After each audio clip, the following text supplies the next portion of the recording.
working as professor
But the first class is anti-tuberculosis medication. And the common one are INH, rifampicin, and this is very commonly used in Pakistan.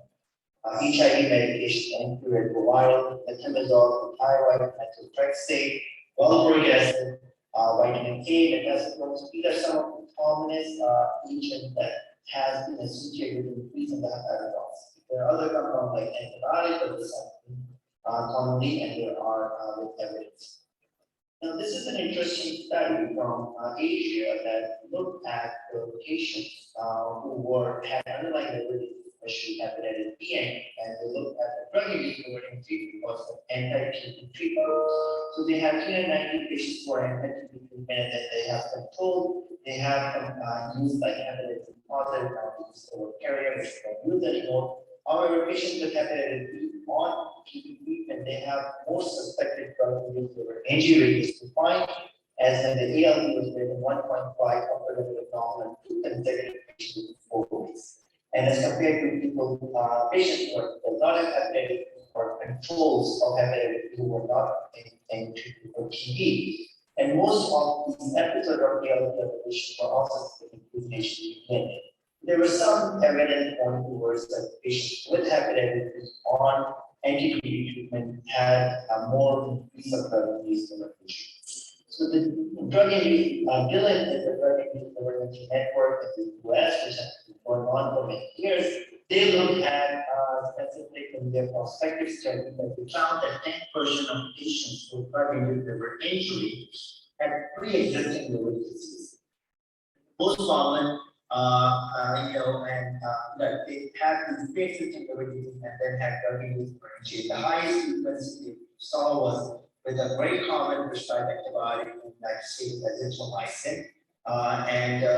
These patients who had pre-existing liver disease had more frequency or effect of it. But the other thing that has noticed that increased that if a patient with chronic liver disease or pre-existing liver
sort out the issue with the internet because we got disconnected from the internet. So our online users are having problem and they are not getting any sound.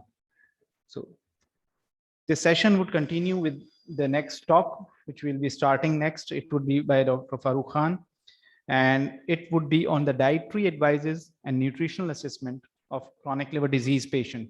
As you all know, nutrition is very important aspect of the liver disease, and most of our patients are nutritionally depleted and malnourished. Sarcopenia remains a very important aspect of the liver disease. And I remember asking my patient when they ask kya nahi khana, so I always say कि उबली हुई सब्जियों का परहेज करना, because that's what is being advised to them by most of the relatives, and we do have tendency to advise them protein depletion, which is common in cirrhotic patient otherwise as well. So Dr. Farooq Khan would be talking on the nutritional advice.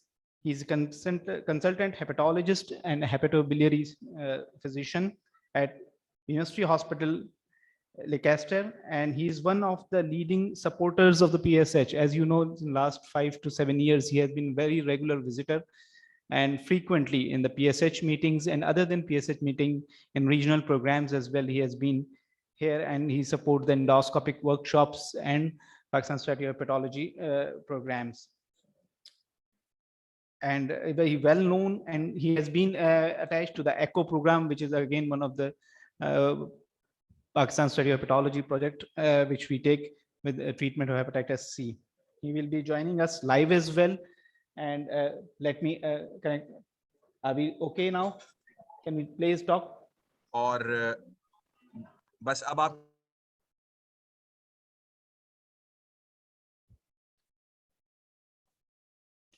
We will be listening the recorded talk, but Dr. Farooq will be joining us live shortly, as he have just texted me. He is joining in few minutes. Please play his talk. Next time आप मुझे थोड़ी indication को. I personally feel there are reasons, and we will discuss it as we go along. Okay, so we are going to talk about prevalence and consequences of malnutrition, nutrition screening and assessment, which is really, really important, and I will touch upon this. A very simple methods we're going to discuss that you as a trainee or consultants can use in your busy practices, clinics, as well as on the wards. And very lastly, how to replace this ward. What advice do I give my patients who can potentially help themselves or the carers who can help the patients? And on the right hand side, top and bottom, you see these two images, very common. You and I come across very often. This is chronic liver disease. We know that. Is this malnourished? We don't know. How can we assess? On the other hand, this is obesity with or without chronic liver disease. Is this malnutrition, which is overweight? How does that work? So these two contrasts we will discuss. Okay. Poor nutrition is very, very, very common in chronic liver disease. I cannot emphasize this anymore. Either you're compensated cirrhotic or decompensated, the risk of malnourishment is actually quite high. And unfortunately, it is associated with very poor outcomes. Almost 100% with decompensated liver disease and 40% with compensated. So almost all of decompensated patients and almost half of compensated patients are actually malnourished. We just do not assess them properly or at the right time. And even the transplant candidates, the risk is really, really high. You know, we only transplant those people who are decompensated. They achieve certain UCALD or MELD score. So clearly that's going to be the fact that they are or have some degree of malnutrition. We were led to believe initially that people who are compensated or early part of their liver disease end stage, they're not quite malnourished. Actually, that is not quite true. So 1 in 4 patients who are in child's aid that walk into your clinic independently, sat with the family, have discussions, they're actually malnourished. Again, assessment is the key. most of them is protein energy malnutrition. And unfortunately, this is a bit that we as doctors don't do well. In fact, in certain parts of the world, we actually devoid patients to eat proteins. And that's really not appropriate. We ask them to stop eating proteins because we think that is going to make the liver disease, encephalopathy, ascites, all this worse. That, in fact, if you look at the nitrogen balance or protein concentrations, whichever way you really want to look at it, if you intervene at the right time, and even at the right level, if you start from the bare minimum, you would see that the outcome of patients would improve considerably. And we'll talk about this as we go along. So, okay, we've just said that almost all 100% of the patients with decomp or 50% with compensated have got malnutrition. Right? But why? Why is that? Okay, well, let's discuss this. There are generally 4 reasons. Either it's inadequate nutrients, either they're not absorbing it well, abnormal substrate utilization. So it's actually there, but some reason or the other, patients with liver disease are not able to utilize it to the extent the other person would do who hasn't got liver disease. And of course, the last one shouldn't come as a surprise, really, that they have got reduced synthetic capacity. We all know that the synthetic functions of the liver goes down considerably. All right, well, let's have a look at these, all of them. So inadequate nutrients. And you must have heard me saying this before. Patients with liver disease, they start to have anorexia. And anorexia in its own right propagates pro-inflammatory state. A lot of evidence is now coming. We know that microbiomes, we know that microorganisms from the gut travels down to liver, and this is a pro-inflammatory condition that therefore causes increased liver damage. Not only that, it involves interleukins as well. Similarly, you have gut motility, delayed gastric emptying in these patients. Patients, you and I both know, not only they generally feel fatigue all the time, they've got nausea and vomiting. They don't want to eat because they have early satiety. Their whole tummy is full and the diaphragm is pushed up, particularly in the acidic patients. Encephalopathy is a state of drowsiness. They don't even realize they're hungry. And protein loss is another bigger factor. Patients with chronic liver disease have really high nutritional requirements. We know that. And don't forget that the glycogen stores are also low in these patients. So transition from being fed to the fasting state is actually very, very quick.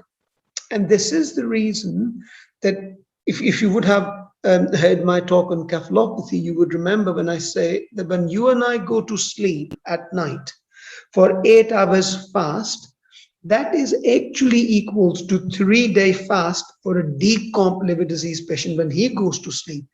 And this is the reason, really. When we eat, we feel full for about 4 to 6 hours and then start to feel hungry, whereas for them, the glycogen stores are not there. So the direct transition of the energy requirements coming from what they're actually eating. So therefore, it all get utilized, should you like, in about 4 hours. So they're hungry again. So if they're not going to eat for a period until they have next meal, clearly that's where begin the catabolic state. We'll talk about this in a minute. Gluconeogenesis on the other side, utilize of stored protein.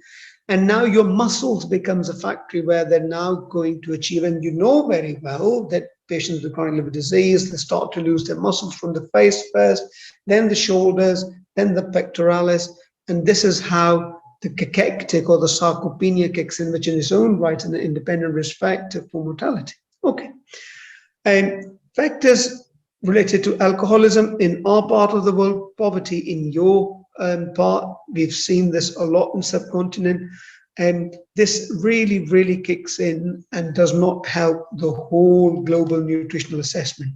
Okay, second reason, why do they have impaired absorption? Of course, they have reduced bile secretions. So, and we know that people who've got cirrhotic liver, they have reduced hepatic bile synthesis. Pancreatic insufficiency, if they eat, they will still not absorb. And of course, needless to say that these patients have a higher incidence of small bacterial bowel growth. It's actually the paper, although quite old, just about 20 years ago, we were made to believe, very rightly so, that bacterial overgrowth is as common as 50 to 60% in these patients. And actually, this is going back to my point, which in the previous slide that I was saying, the transition, the gut microbiome transition that then leads to inflammation in the liver. And it's not really rifaximin. If you look at why does rifaximin work so well in encephalopathy? Is it really just the fact that it makes alteration in the pH? No, it's a non-absorbable antibiotics. And therefore, there is some evidence that it works better. And we know patients who don't respond very well to lactulose and still need, of course, rifaximin works. Abnormal substrate utilization. This is slightly heavier slide. Apologies for it, but I just wanted to show, we've talked about accelerated starvation already. We know that they have increased catabolism. We know that there's hepatic and skeletal muscle glycogen loss, which then leads to early gluconeogenesis, which by and large comes from the muscles. And again, we know that decomp cirrhosis is hyperdynamic, hypermetabolic state. There's a lot of metabolism which is going on as fast as one would see in these patients. And of course, transition from fed to the fasting state is really, really quick based on these accelerated starvation as well as hyperdynamic circulation. And very last, impaired glucose hemostasis, insulin resistance. We know that that's the basis of NAFLD patients, right? So going back to the very first slide where you have a very large obese patient, but actually they're malnourished. So the higher the insulin resistance is going to be, the lower going to be the glycogen stores, and there's altered gluconeogenesis, again causing malnutrition. No matter how heavy they are, basically they are malnourished. Okay, what are the consequences of malnutrition? Does it alter the outcome in my patients? The answer is yes. First bleeding episode in these patients and malnourished because they are prone to infection. Again, gut microbiome, there's a translocation of bacteria. We know in our varicose bleed cohort that they respond, if anything is life-saving, is antibiotics. Therefore, we know that if we can treat their infection, we can deal with their varicose bleed outcome much better. And this is exactly why with malnutrition, gut translocation of the bacteria, higher risk factor for portal pressures as well as esophageal varices. It is indeed predictor of poor outcomes, particularly if your patient's running into large volume ascites, refractory or resistant. Complications, we've just talked about large volume ascites, GI bleeds, encephalopathy. All these are more common in these patients and also reduce the survival in liver transplant, either pre-op or post-op. Really, really increase high mortality in our patients who've got decompensated liver disease. Right. Okay, so this first part of the talk, why patients with chronic liver disease, why do they actually have malnutrition? Now the second part, how do we assess them? Right. Before we assess them, can I just quickly share a story with you all? Mickey Mouse is something that Pakistan Society of Hepatology owe a great credit, really. He has been part of training of our doctors to significant effects. He's very close to me, as you probably would know. I'm going to share a very quick story for nutrition related to liver disease and Mickey. Okay, so he was very happy living with his friends, all of them going around, enjoying their life. And then he met Minnie. And of course, like all of us have done sooner or later in our lives, they realized we did it wrong. He went and got married. All right, for work purposes, he clearly has to come to Pakistan, where Minnie had to leave in United States of America. Of course, we're now in the red list, COVID restrictions, and therefore the poor Mickey stayed in Pakistan, couldn't really go back, felt very sad, felt angry, couldn't do much. And therefore, what did he do? He turned to alcohol, started drinking lots and lots of them. Just hold on to the story over there. So now Mickey is in Pakistan, somewhere you don't know, and he's drinking lots and lots of alcohol, believe it or not, and he may pitch into your clinic as we carry on discussing malnutrition. Right, coming back to the talk, guys, coming back. Screening tools. There are many, and depending on which tool you prefer to be used for your patients, I think there are certain which are really, really useful to talk about. So Royal Free Hospital Nutrition Prioritization Tool, I use it very frequently. It's a clinic-based tool. We'll talk about in a minute.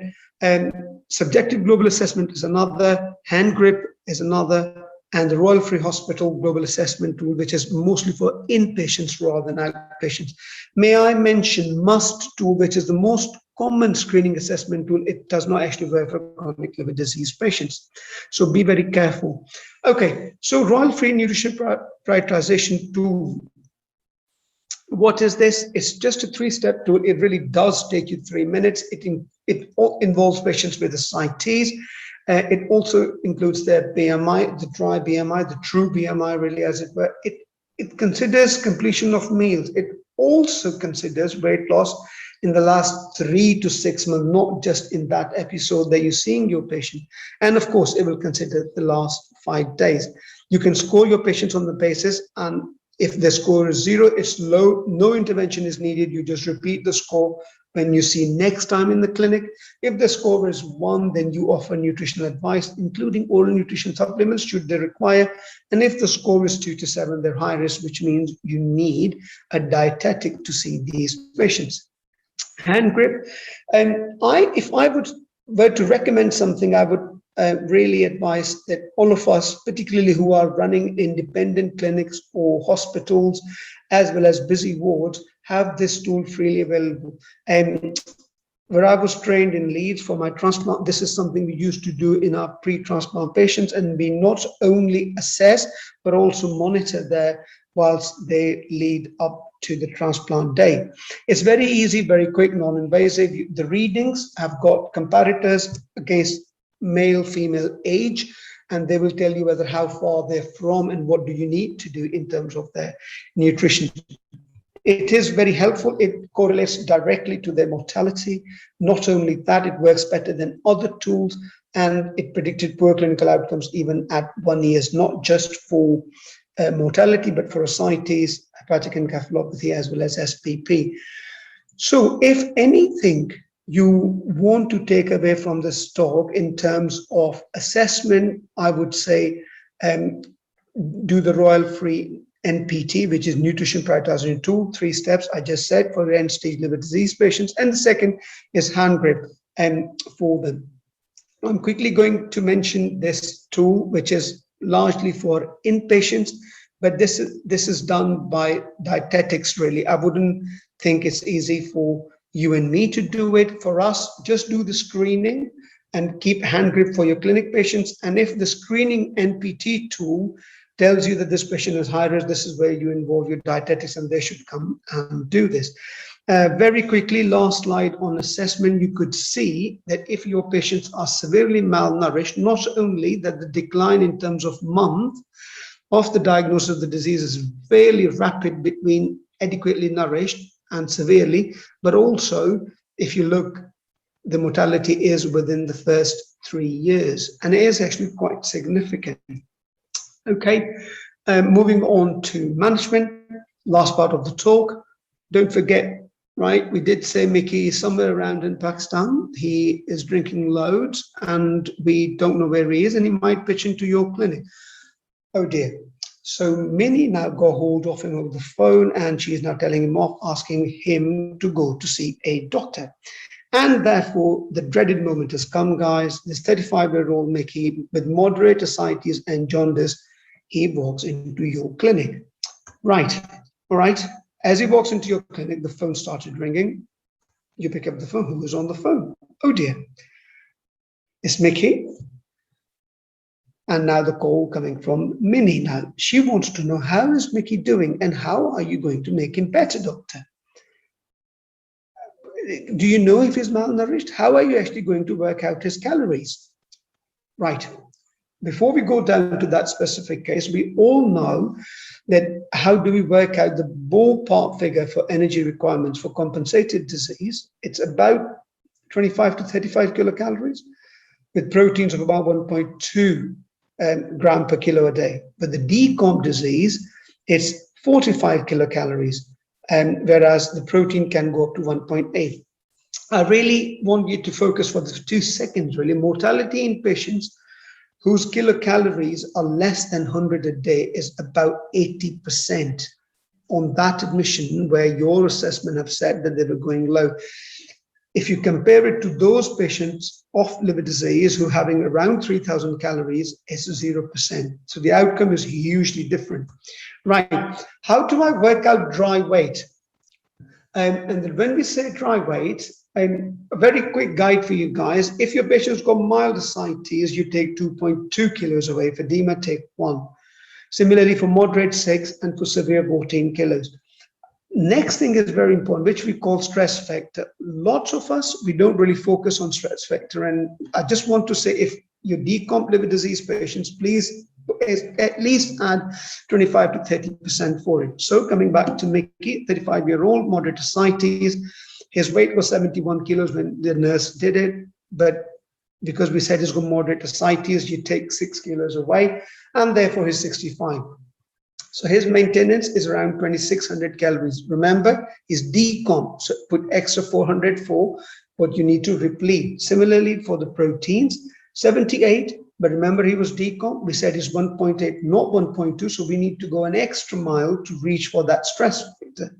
What does this mean in an advice to you? Again, you had another call and she asked exactly the same. I don't want to know the numbers, doctor. Thank you very much. You worked out what calories he needs, what protein. What I want to know, what does he need to eat to be able to achieve those? What advice do I give to what advice I want you to give to your patient? And is he actually going to need oral or other nutritional supplements, including micronutrients? Okay, so carbohydrate comes 60 to 70%. I normally tell them instead of 3 meals, go down to 6 meals. Every 3 to 4 hours, eat something, maybe short snacks, but eat. Late night meal is really, really important. Why? And to be honest, it's nothing has to be any specific, even 2 to 3 slices of bread. Just before you go to bed, have it with a cup of milk. Not a big problem. A lot of people ask me, oh, they're diabetic, they can't afford, there's a financial issue. And that's actually quite true. There's nothing wrong in it. And 5 dates with half a glass of milk. Even that would achieve that 50 grams. Cereal, dalia in Pakistan is very common. People, you can have that. Nothing else, just have a cup of yogurt with banana, 1 banana. That would give you that 50 gram. It's very, very doable. Tell your patients to do it before they go to bed, because then the 6 to 7 hours they're sleeping, this would be very helpful. Oral nutrition supplements, they're only needed when you think that your patients are not able to achieve what they needed to have achieved. One thing I want to make very clear in this is, can you please prescribe them at times which is not with the food? Because A, they're going to lose their appetite, they won't feel full, so they won't actually eat what they were meant to eat, and B, it will reduce the absorption of what we have given them together. So you should really prescribe them at the time when they don't interfere with their other or meal times. Okay, so protein energy requirements in liver disease, we know that it's about, or could easily reach to 2 grams. What is 2 grams? What does that mean?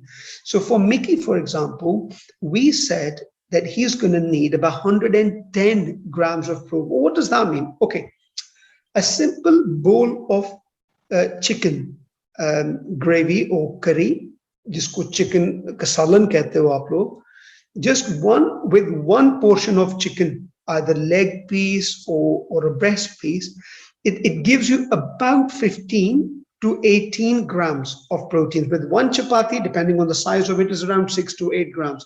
So even if your patient eats that part of either fish or chicken, he has replaced 20 to 25 grams in that. Okay, a lot of people talk about, well, there's a financial crunch, they can't really do. That's okay. Chickpeas, beans, right? Chane ki dal, as it were. Just one bowl, if they eat it, again with 1 chapati, that will give them slightly less than chicken, but they still get about 12 to 14 grams in this. Along with chapati, again, it will come to about 20 grams. So not bad, really. There are things that they can do to help them.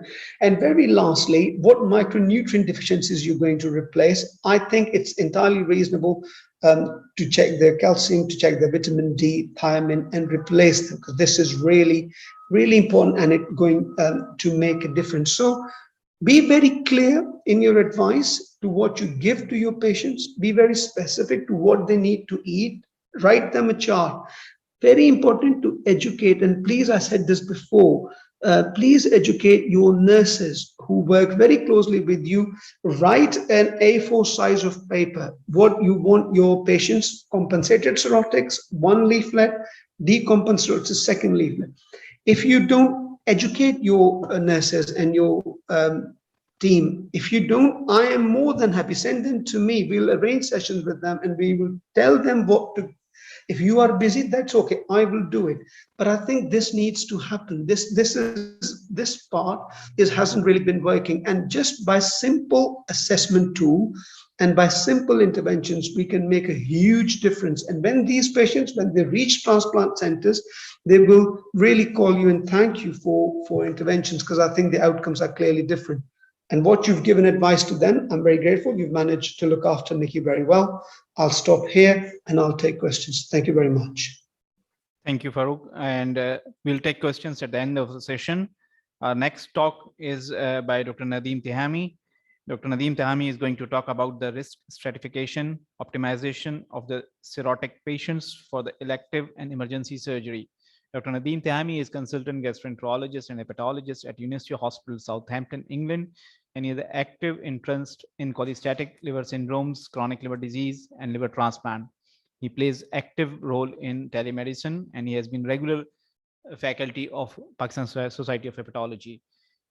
He has founded a organization called PHAGE, which initiates the overseas doctors for their capacity building. So can we have the talk of Dr. Nadeem Tihami?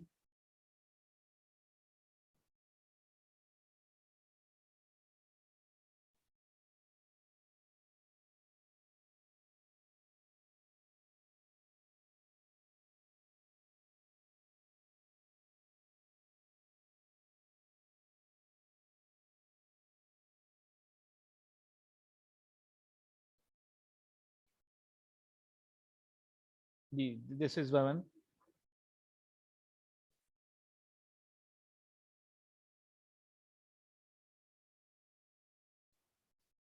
Yes, session 4. Okay. Yes, this one.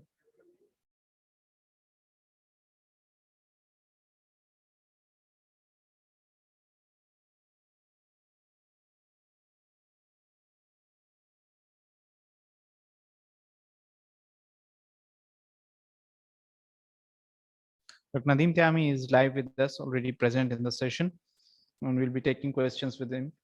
And Dr. Farooq is also going to join us. Probably it is taking some more time to open up slideshow.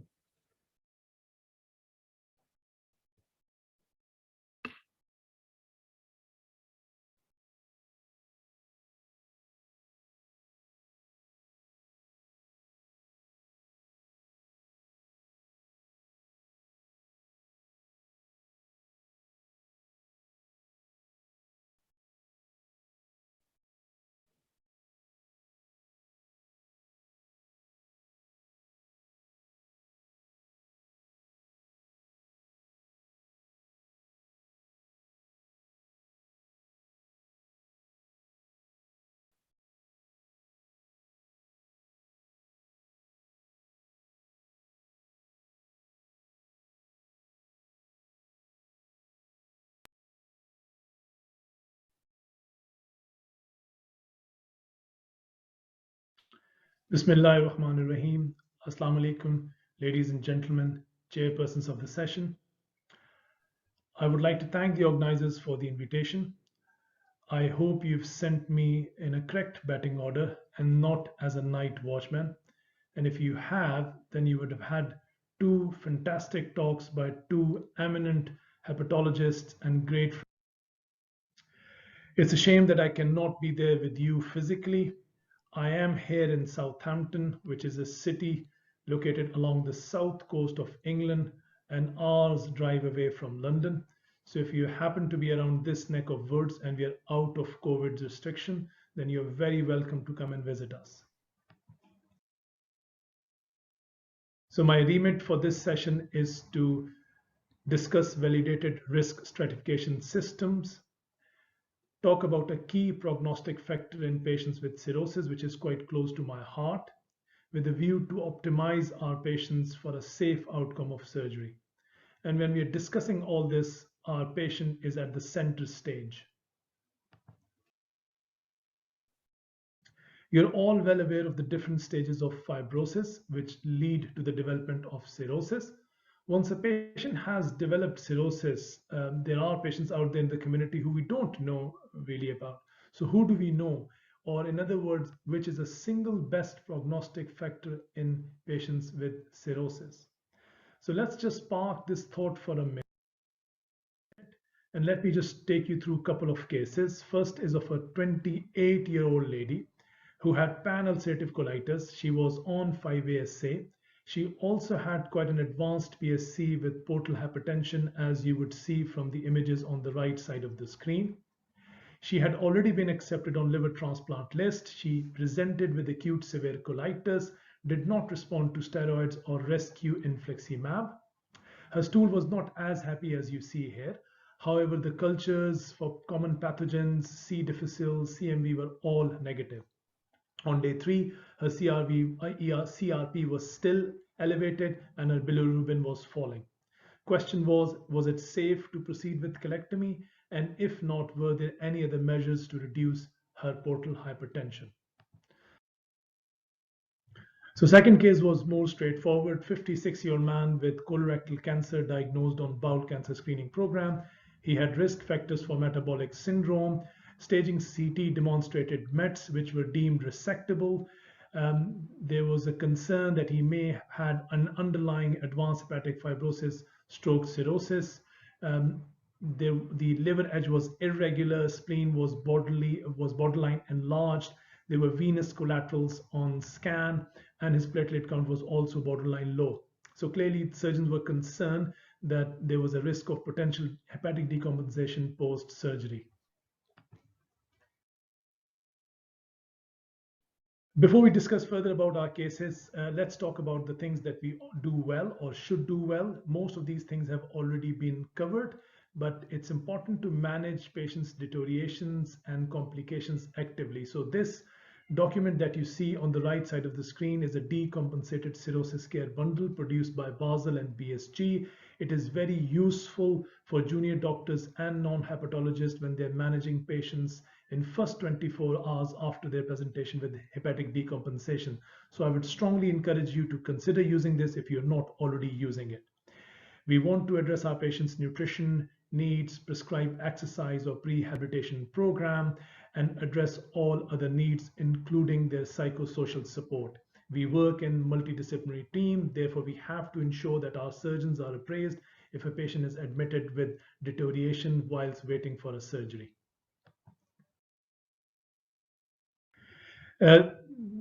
The validated risk stratification system or tools are common in our clinical practice, including Child-Pugh score, MELD, and UCALD in UK.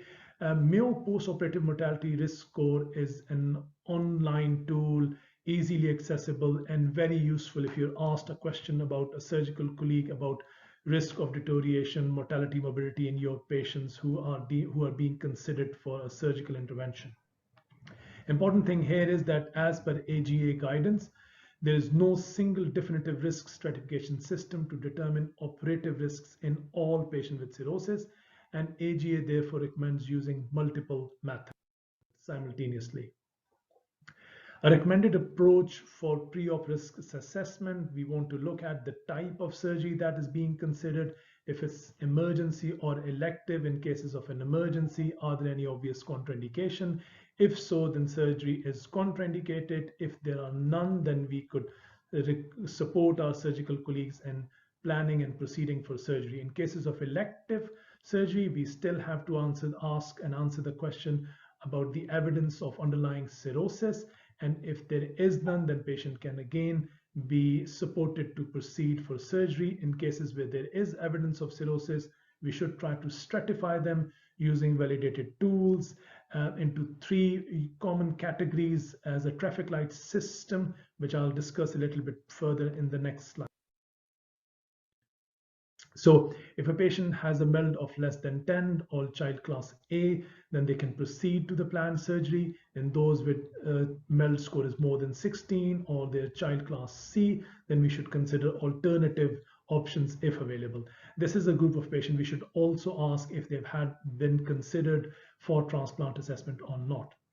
The group in the middle in a gray zone or yellow zone is the one with child class B or MELD between 10 and 15. In this group of the patient, we do have to ask the question about presence or absence of portal hypertension. If portal hypertension, clinically significant portal hypertension is a possibility, then we have to consider measures to reduce portal hypertension, including TIPS. In those where there is no evidence of clinically significant portal hypertension, then patient can proceed to surgery with careful post-op monitoring. So I'll spend a few minutes on portal hypertension, which is single best prognostic factor in liver disease. We know that it results from increased resistance to hepatic sinusoids, to blood flow, and it will increase the risk of esophageal gastric varices, portal hypertensive gastropathy, ascites, hepatorenal syndrome, etc. Now, measurement of portal hypertension has been useful in determining the stage, progression, and prognosis of cirrhosis. The way we measure it, we use hepatic venous port pressure gradient, which I will discuss in next slide. This has been shown to predict the likelihood of clinical decompensation in patients with compensated cirrhosis, as well as predicting the risk of developing hepatocellular cancer. So it is the single best prognostic factor. But question is, does HVPG accurately reflect the degree of portal hypertension? Because portal hypertension is what guides the medical and surgical treatment. The classification according to the site of vascular obstruction, post-sinusoidal, post-hepatic, post-sinusoidal, intrahepatic post-sinusoidal, or sinusoidal, which is the commonest cause, intrahepatic pre-sinusoidal, or prehepatic pre-sinusoidal. Whatever the site of obstruction is, there is a relevance and there's an importance, again, which we will discuss in the coming slide, but we still have to bear in mind the other comorbidities and other complications, because this is what determines the ultimate outcome. And this is quite relevant in the liver transplant world. As I was mentioning about the role of HVPG in the differential diagnosis of portal hypertension, because you will all have come across patients with prehepatic portal hypertension where wedge and the free pressures will be normal, therefore HVPG will be normal. Or those where they, for example, patients with heart failure where the wedge and free hepatic vein pressures are increased and therefore the HVPG is normal. So how does it help in a clinical practice? There is plenty of data out there looking at the HVPG values and associated risks. Now, since our focus today is surgery in patients with cirrhosis, therefore we believe that higher the HVPG, higher the risk. Now, that statement unfortunately does not apply doesn't entirely apply to the group of patients who have HCC and undergoing resection, because this data, although quite old, reported decompensation after surgery in patients with hepatomas, even when the pressure HVPG was not elevated. The question we ask here is, was HVPG accurately reflecting portal hypertension in this group of patients? So this prospective study looked at the prognostic value of HVPG in cirrhosis patients undergoing extrahepatic surgery and concluded that HVPG, ASA class, and high-risk surgery were prognostic factors of 1-year mortality in cirrhosis patients undergoing elective extrahepatic surgery.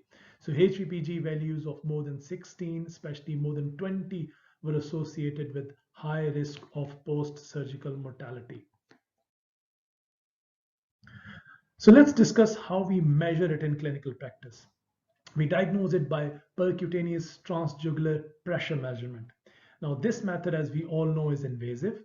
It requires ionizing radiation, IV contrast, and yet only gives us an indirect measurement. It is, as you all know, is performed by placing a catheter into the right jugular vein, advancing into the hepatic vein under fluoroscopic guidance. And once we are in the hepatic vein, the pressure can be measured directly, which is what we call free hepatic venous pressure. The portal vein pressure, however, is usually determined indirectly from the wedge hepatic venous pressure, and that the gradient between free and wedged hepatic pressure is termed as hepatic venous pressure gradient, which reflects the degree of portal hypertension in all forms of portal hypertension. Now, the importance here is that this estimation can be inaccurate in cases of prehepatic portal hypertension, such as portal vein thrombosis, where we may need Doppler ultrasound scan. In addition, in patients with hepatic pre-sinusoidal portal hypertension, such as myeloproliferative disorder, we can end up having an inaccurate HVPG. So what do we have available these days that can provide us a direct measurement? So with using EUS guided approach, we can pass a 25G needle into the hepatic vein, measure a direct pressure, then into the portal vein, measuring direct pressure, and then actually subtracting the two values and getting an accurate reading of portal pressure. There is plenty of data out there supporting the utility of this tool. I know HVPG is the gold standard as it stands. So this study is to reassure us all that there's no statistical difference in the pressure gradient and procedure time between EUS portal pressure gradient and other routes of measuring portal gradient. Now, EUS guided approach is not widely available. There is a learning curve, and I appreciate not all hepatologists would agree with a relatively invasive approach. Especially in a country like ours, we have to rely on the non-invasive methods. Now, this review by Gashiet Tsao and group published recently in Gastroenterology compared the existing paradigm where we looked at where we asked for upper GI endoscopy, look for the varices, and decide on presence or absence of clinically significant portal hypertension. A suggested new paradigm of focusing on platelet count, liver stiffness obtained via transient elastography, and taking these into account, we could decide on the presence or absence of clinical significant portal hypertension and guide treatment accordingly, which is economical, practical, and I guess is quite a pragmatic approach.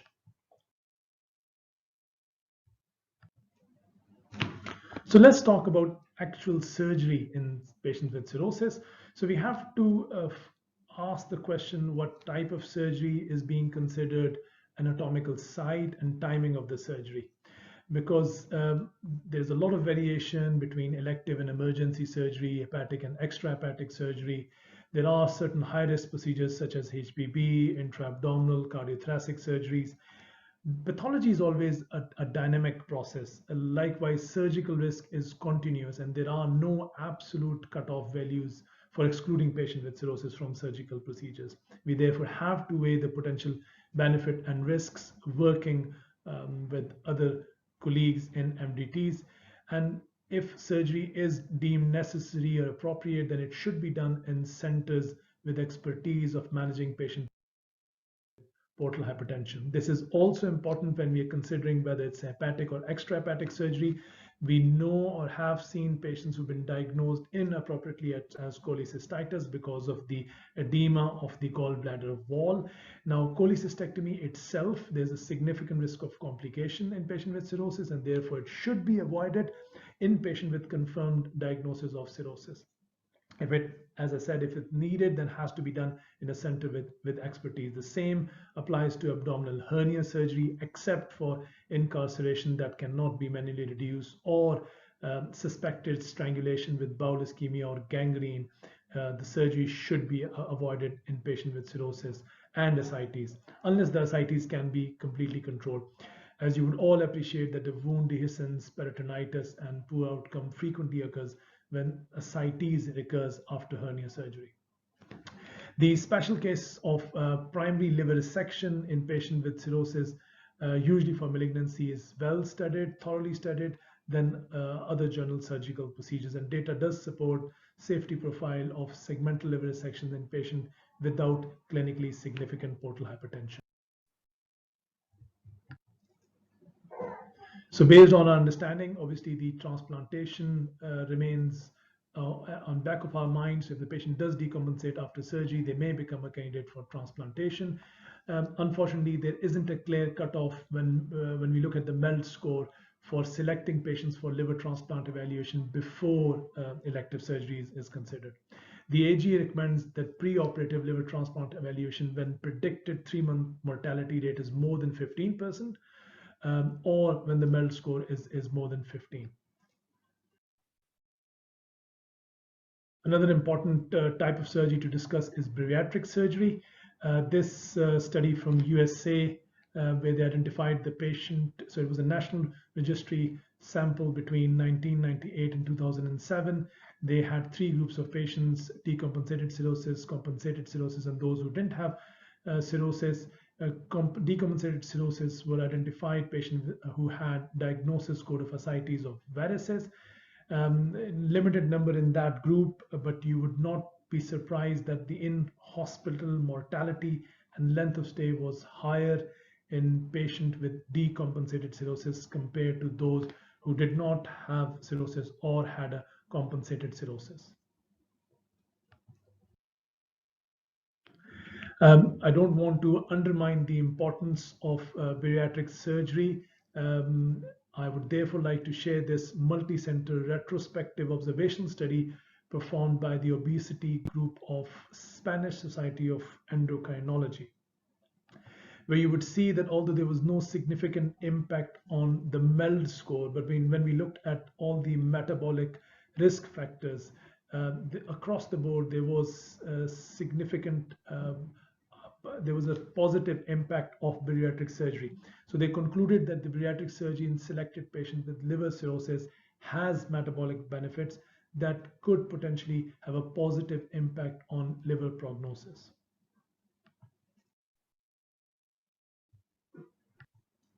The AGA guidance is that centers with expertise in surgery in cirrhosis patient may perform bariatric surgery as long as patient does not have a clinically significant portal hypertension. And in highly selected patient with obesity and decompensated cirrhosis undergoing liver transplantation, a sleeve gastrectomy could be performed at the time of transplantation.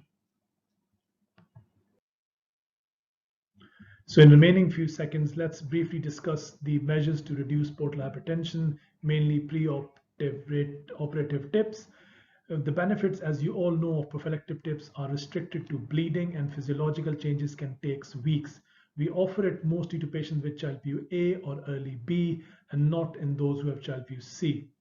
The AG recommendation is that absolute benefit of tips over conservative managements are not well established, but it can be offered to patients, has to be done by case-to-case basis. This is another huge topic, but it's important to briefly touch upon it as there's a significant risk of bleeding intraoperatively, which is what our surgical colleagues are concerned about. Important thing to bear in mind is that there are no established preoperative safety threshold for INR, and therefore AGA does not recommend protocol transfusion to target INR. We should avoid needless transfusions or volume overload to exacerbate portal hypertension, which can make bleeding worse. Post-op care again requires collaborative working with surgical colleagues, ensuring regular monitoring and avoiding of fluid overload to exacerbate portal hypertension. So this has already been covered, and just in the interest of time, I'll skip past this. So in conclusion, we have to make best use of existing validated risk stratification tools, work collaboratively with our surgical colleagues, and try to restrict surgery in patients with cirrhosis in center with expertise. So thank you very much for listening, and I look forward to your questions and answer session. Assalamu alaikum. Thank you, Nadeem. Excellent talk. Now the house is open for question and answer. Nadeem and Farooq both are there online, and we have got Dr. Sadiq as a chair present virtually as well. The online users can post their questions in the chat or Q&A. We'll be taking those questions as well. And physical attendees are encouraged to take questions. So do we have a question, please?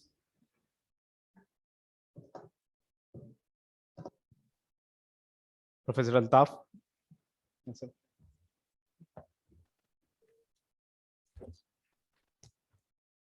Thank you very much, Bilal, Farooq, and Nadeem for excellent talks. My question to you, Farooq, Pakistanis seem to be very inclined to use branch chain amino acid preparations, either oral or intravenously in patients with cirrhosis, particularly with patients of hepatic encephalopathy.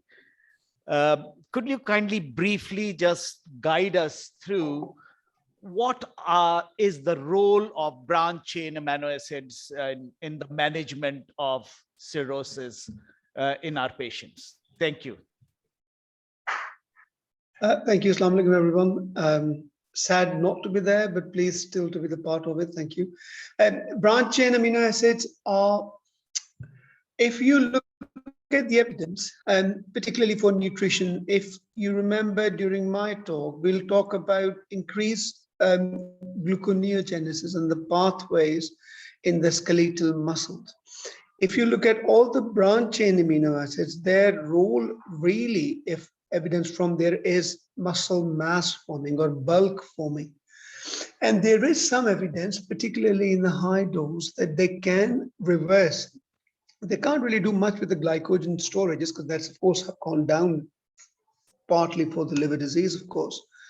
And there is some evidence in the large doses they can be of help, but not usually in the doses that we get to see or prescribed here. And encephalopathy, I think personally there is no harm in trying them, particularly if you have tried everything else and the nutrition is not improving.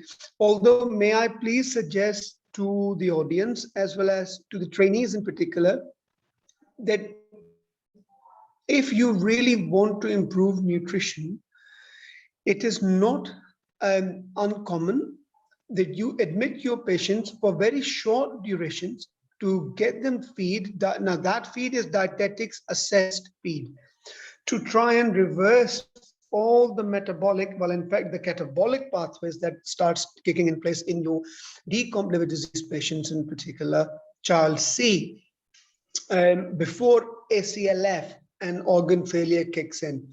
There is plenty of evidence now that if you do that, it not only reverses certain part, particularly the infection part of the cirrhosis, but it also alters the outcome in these patients for hospital admissions as well as for transplant.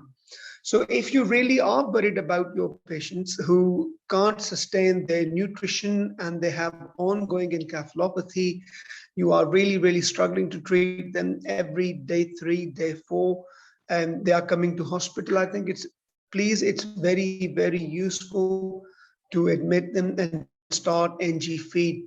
Believe it or not, 48 to 72 hours NG feed or the nutrition that they get, calories counted by a dietitian team, is really, really helpful for their outcomes.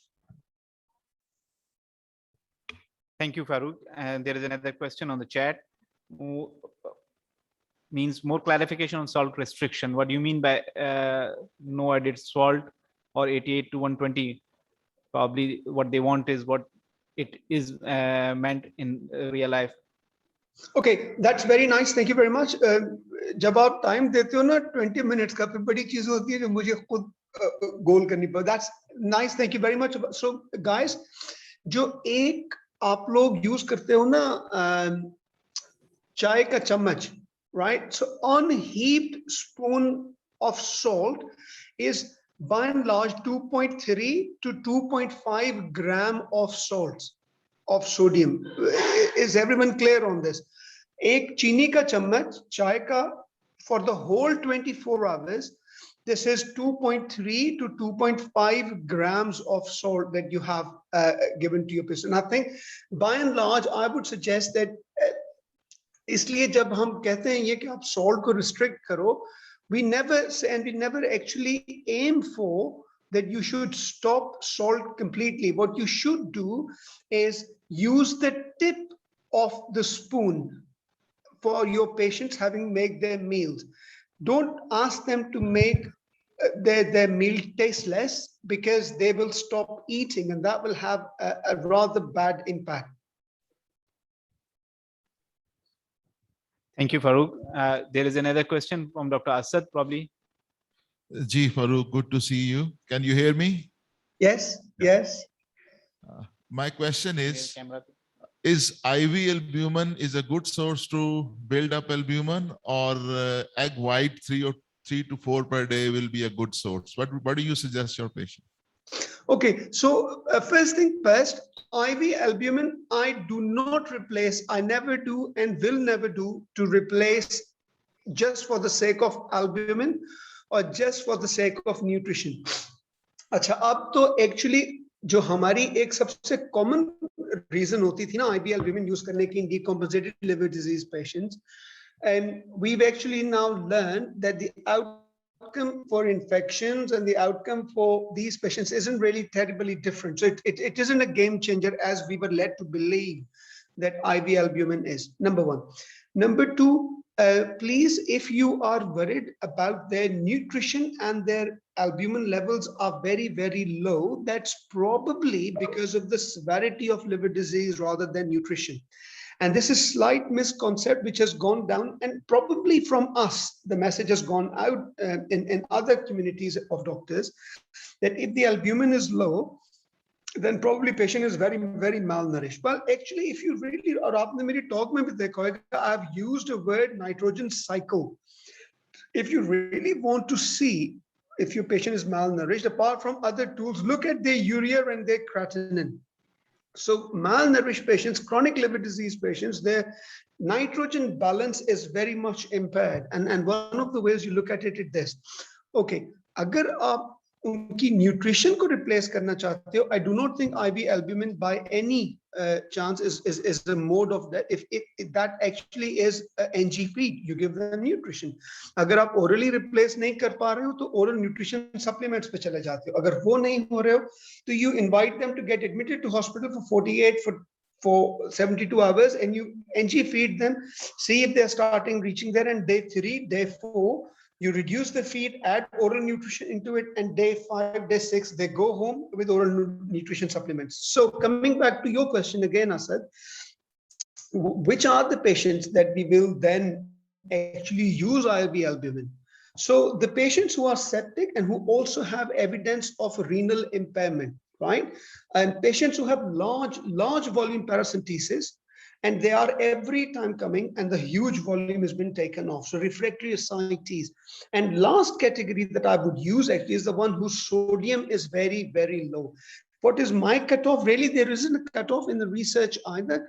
But if the levels are below 120 or 115, they still have large volume paracentesis, and you have actually given everything. You've taken spironolactone off, and they are not dehydrated, but it's the severity of the liver disease which is killing the sodium values of that low. They are very, very hypo diluted phase. Then I think only then I would use. So 3 indications for me to use IV albumin, as we discussed, not necessarily actually to give them albumin because their albumin is low. That's a marker of poor liver disease rather than true reflection of poor nutrition. Thank you, Farooq. That was the last question. In the interest of time, we'll just wrap up the session. I will take comments from the chairs. First, I would like to invite Dr. Sadiq Memon. He is live. Dr. Sadiq, can you comment, please? Alhamdulillah Rabbil Alameen wassalatu wassalamu ala khataman nabiyyin. A'udhu billahi minash shaitanir rajim. Bismillahir rahmanir rahim. It's really an honor for me to be the chairman of this session, and it is one of the best sessions, I would say, which I have learned a lot of things, and all the audiences are also take so many messages from here. We every day having so many cirrhotic patients, and unfortunately our patients are very much malnourished, and every time we are thinking about how to make them better. And here we have the nutrition support, and I would recommend the good nutrition. And I have few evidence as well at myself. We have admitted quite a good number of patients with very malnourished and keep them on NG feeding for 48 to 72 hours.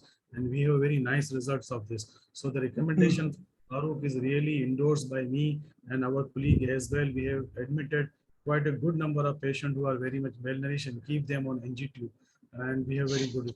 The other thing is that post-operative and the pre-operative consult when we have seen a cirrhotic patients is again a very, difficult in Pakistan. We usually see the patient post-operatively, not pre-operative consult. So it is always a very, problem at our level that we are coming across when the patient is coming to us after surgery and what to do. So we try our best to keep the patient MELD score decreasing every time, given antibiotic, good nutrition, and if it's not improved, then ultimately transplant is there. But unfortunately, transplant is not very, easy to avail in Pakistan. Even we have good number of centers, but unfortunately, it's very difficult. So the thing is that we should have a very good, liaison with our surgical colleagues. And when the patients are really suffering from bad cirrhosis or MELD score is more than 10, then we should be very cautious. Regarding Delhi, and again, I will say we are facing a problem that the patient who have pleural effusion, the most of the time physician, they start them on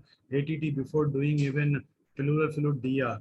And again, we have seen so many patients who have hepatic hydrothorax and getting ATT and came up in the hospital with Delhi. I have 2 patients in my ward, both of them having pleural effusion, and now they are admitted very badly Delhi, secondary to ATT. So we have, a lot of problem with these 3, topics. And I think everybody has been learned from this presenters. They have did very, nicely with their topic, and I hope everybody knows. So thank you very much for the organizers of PSH and participants, and also the presenters as well. Assalamu alaikum wa rahmatullahi wa barakatuh. Thank you, Professor Sadiq. Now, Professor Sherrahman and Professor Joramin. To Dr. Farooq and Dr. Nadeem for very enlightening talks. I have my personal observation that when I started my practice, I had really not much idea of the nutrition in patients with cirrhosis. And when I learned something and I had an idea of what the role of nutrition is, again, I had problem in implementing that in my practice.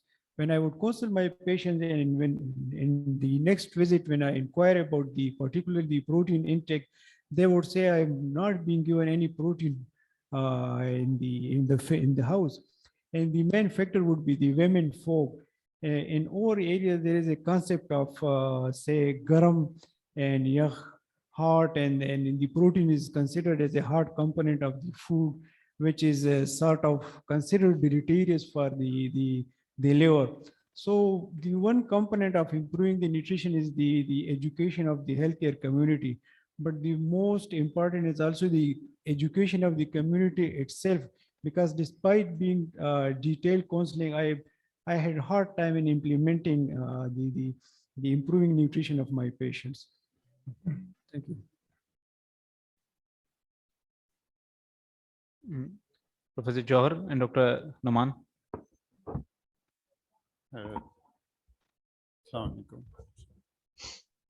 Assalamu alaikum. Thank you for these 3 very nice talks. I can say that these 3 talks could have been 3 separate 2 hours seminar, and all the speakers have tried their best to, make the topics concise and still palatable actually for all of us. But I guess for in future, we can, in the next year's conference, we can have 3 seminars rather than 3 talks on these important subjects. Thank you.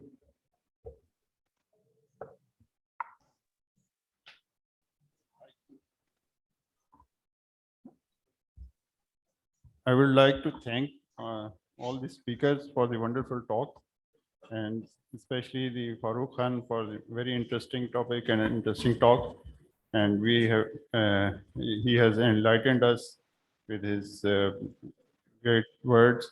And in the past, we all practiced by strict restriction of the proteins and depleting the patients. But now we are prescribing and convincing the patient for the protein intake. So thank you everyone for the wonderful talks. Thanks. तो अब अगर Mickey mouse आपके पास आए ना उसको बचा लेना यार please. Okay. Excellent, Farooq. Thank you for being here. With that, I will close the session. Next section will start at 4:45. So we have got 11 minutes break. We'll meet again at 4:45 here again.